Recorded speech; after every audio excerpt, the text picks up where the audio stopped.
5월 16일 월요일, 찾을 때 곁에 있는 물. 세계에서 가장 깊은 호수인 바이칼호수는 아주 거대하고 웅장합니다. 1마일 깊이에 길이는 거의 400마일, 폭이 49마일이며 전 세계 지표면 담수의 5분의 1 정도를 담고 있습니다. 그러나 이 물은 대체로 접근하기가 어렵습니다. 바이칼호수는 러시아의 가장 외딴 지역의 하나인 시베리아에 위치하고 있기 때문입니다. 이 지구상의 많은 곳에서 그렇게 절실히 물이 필요한데도 이처럼 방대한 양의 물이 많은 사람들이 접근하기 어려운 곳에 숨겨져 있다는 사실이 아이러니합니다. 비록 바이칼호수는 멀리 떨어져 있을지 모르지만 가장 절실히 필요한 사람들이 이용할 수 있고 다가갈 수 있는 끝없는 생명수의 원천이 있습니다. 사마리아의 우물가에서 예수님은 한 여인과 대화를 나누시며 그녀의 깊은 영적 갈증의 언저리를 살펴보셨습니다. 그녀의 마음속 필요를 채워줄 해결책이 무엇이었을까요? 바로 예수님이셨습니다. 많은 것들이 만족을 준다고 약속하지만 어느 것도 우리 마음의 갈증을 완전히 해소시켜주지 못합니다. 예수님만이 진정 우리의 영적 갈증을 채워줄 수 있습니다. 그리고 주님의 공급하심은 누구나 어디서나 누릴 수 있습니다. 말씀, 내가 주는 물을 마시는 자는 영원히 목마르지 아니하리니. 요한복음 4장 14절. 찬송 526장 목마른 자들아. 기도.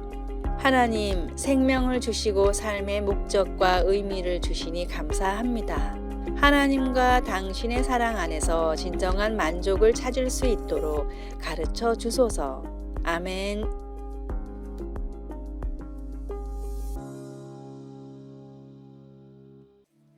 5월 17일 화요일, 눈을 가리는 이유. 미국 세인트루이스 지방법원의 전설적인 판사 제임스 허킨스는 법정에 설 때마다 눈을 헝겊으로 가렸습니다. 시력에 문제가 있는 것도 아닌데 눈을 가리고 법정에 들어서는 모습을 보고 어떤 사람들은 로마 신화에 나오는 정의의 여신 유스티티아를 따라하는 것이 아니냐며 조롱했습니다. 그러나 제임스가 직접 밝힌 눈을 가리는 이유는 다음과 같았습니다. 원고는 물론 피고가 내가 아는 사람일 수도 있기 때문입니다. 혹은 나도 모르게 피고의 인종이나 키, 외모에 영향을 미친 판결을 내릴 수도 있습니다. 눈을 가린다고 판결이 완전해지지는 않겠지만 할 수 있는 최대한 노력해야 한다는 것이 나의 신념입니다. 최근 뉴욕타임스가 2년간 조사에 발표한 기사에 따르면 정확히 같은 범죄를 저질렀음에도 백인들에 비해 흑인은 27%, 히스패닉 계열은 18%나 높은 형량을 선고받았습니다. 인간은 불완전한 존재이기에 보이는 것, 듣고 배운 모든 것에 영향을 받을 수밖에 없습니다. 불완전한 존재라는 것을 먼저 인정하고 내 안에 있는 차별과 편견의 시선을 최대한 걷어내고 모든 사람들을 하나님의 형제 자매로 보려고 노력하십시오. 오늘의 말씀, 오직 위로부터 난 지혜는 첫째, 성결하고 다음에 화평하고 관용하고 양순하며 긍휼과 선한 열매가 가득하고 편견과 거짓이 없나니. 야고보서 3장 17절. 오늘의 찬송 378장 내 선한 목자. 오늘의 만나, 주님이 주신 사랑의 마음으로 다른 사람들을 바라보게 하소서. 다른 사람의 흠은 덮어주고 장점만 바라보려고 노력합시다.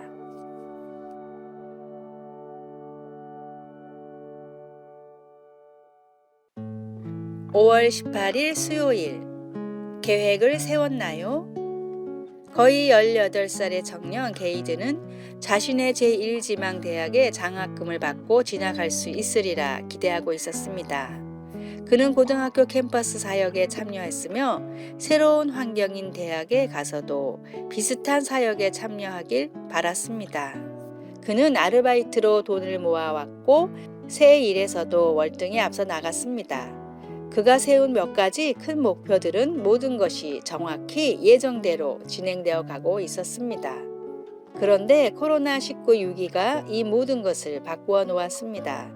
학교에서는 게이든에게 첫 학기가 온라인으로 진행될 것 같다고 알려왔습니다. 캠퍼스 사역에 공백이 생겼습니다. 비즈니스가 문을 닫자 일자리에 대한 기대도 사라져 버렸습니다. 실망에 빠진 그에게 친구가 유명한 프로 건투 선수의 말을 넉살맞게 인용하며 말했습니다. 그래, 주먹으로 입을 얻어맞기 전까지는 누구에게나 계획이 있지. 잠언 16장은 우리의 모든 일을 하나님께 맡길 때 하나님이 우리의 계획을 견고하게 하시고 그분의 뜻대로 행하실 것이라고 말합니다. 그러나 진정한 현실은 어려울 수 있습니다. 그것은 우리의 길을 혼자 꾸려 나가겠다는 생각을 의도적으로 떨쳐버리고 하나님의 인도하심을 열린 마음으로 받아들여야 하기 때문입니다. 어떤 실망감으로 미래에 대한 계획을 바꾸었습니까? 오늘 하나님의 인도를 구하기 위해 무엇을 할 수 있을까요? 말씀. 사람이 마음으로 자기의 길을 계획할지라도 그의 걸음을 인도하시는 이는 여호와이시니라. 잠언 16장 9절. 찬송 384장 나의 갈 길 다 가도록. 기도. 하나님, 선하시고 신실하신 하나님이 제 발걸음을 확고히 해주실 것을 알고 실망 속에서도 하나님을 신뢰할 수 있도록 도와주소서. 아멘.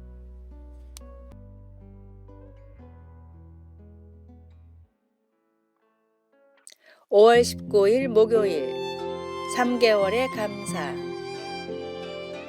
미국 시카고에서 활동하던 화가 솔맨은 한창 활동하던 젊은 나이에 결핵에 걸렸습니다. 작품도 인정받고 결혼까지 해서 곧 태어날 아기까지 있던 솔맨은 큰 시리에 빠졌습니다. 의사는 임파선에 문제가 있어 솔맨이 길어봤자 3개월밖에 살지 못한다고 말했습니다. 몸이 아픈 것보다 아내와 태어날 아기에 대한 죄책감에 슬퍼하는 솔맨에게 하루는 아내가 이렇게 말했습니다. 우리 남은 3개월을 하나님의 선물이라고 생각해 보면 어떨까요? 하나님도 사람도 원망하지 말고 우리 3개월을 행복과 감사로 채워봐요. 아내의 위로는 솔맨의 마음을 움직였고 이때부터 솔맨은 아내와 행복한 시간을 보내려고 노력하며 남은 시간에는 말씀을 묵상하며 예수님의 초상화를 그렸습니다. 이때 솔맨이 완성한 머리 대신 그리스도라는 작품은 엄청나게 유명한 작품이 됐고 솔맨이 살아있을 때만 500만 부 이상이 팔렸습니다. 더 놀라운 사실은 3개월이 한참 지나도 솔맨은 죽지 않았고 오히려 병이 깨끗하게 나아 76살까지 살았습니다. 예수님을 믿고 구원받았다는 사실만으로 우리는 최고의 복을 받았습니다. 그 놀라운 축복으로 인해 불평과 불만이 아니라 감사와 축복으로 남은 삶을 채우십시오. 오늘의 말씀. 범사에 감사하라. 이것이 그리스도 예수 안에서 너희를 향하신 하나님의 뜻이니라. 데살로니가 전서 5장 18절. 오늘의 찬송 546장. 주님 약속하신 말씀 위에서. 오늘의 만나. 믿음에 대한 어려운 질문을 받았을 때 성령을 의지하며 명쾌한 답을 할 수 있기를 바랍니다.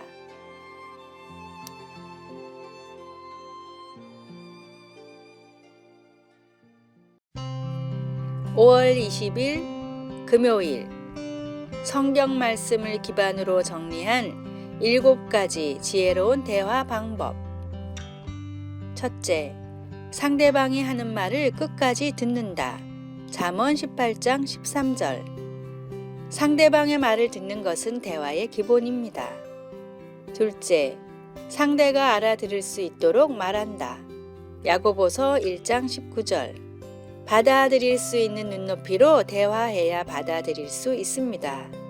셋째, 사실을 부풀려 말하지 않는다.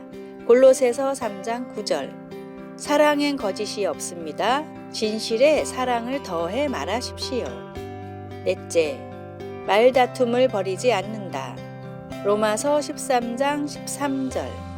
성숙한 성도는 싸우지 않고도 의견을 조율할 수 있습니다. 다섯째, 부드럽고 친절하게 응대한다. 잠언 14장 29절, 15장 1절. 어떤 일이든 가시돋친 말이나 분을 품은 말을 사용하지 마십시오. 여섯째, 상대를 책망하거나 비판하지 않는다. 갈라디아서 6장 1절. 심령을 회복시키고 격려하는 말을 대화의 목적으로 삼으십시오. 일곱 번째, 비난과 책망에 똑같이 대응하지 않는다. 베드로전서 2장 23절, 3장 9절. 비난과 책망은 그대로 돌아오는 메아리일 뿐입니다. 아래의 빨간색 글자 구독을 누르시어 더 많은 전도의 열매를 맺으시기를 기도합니다.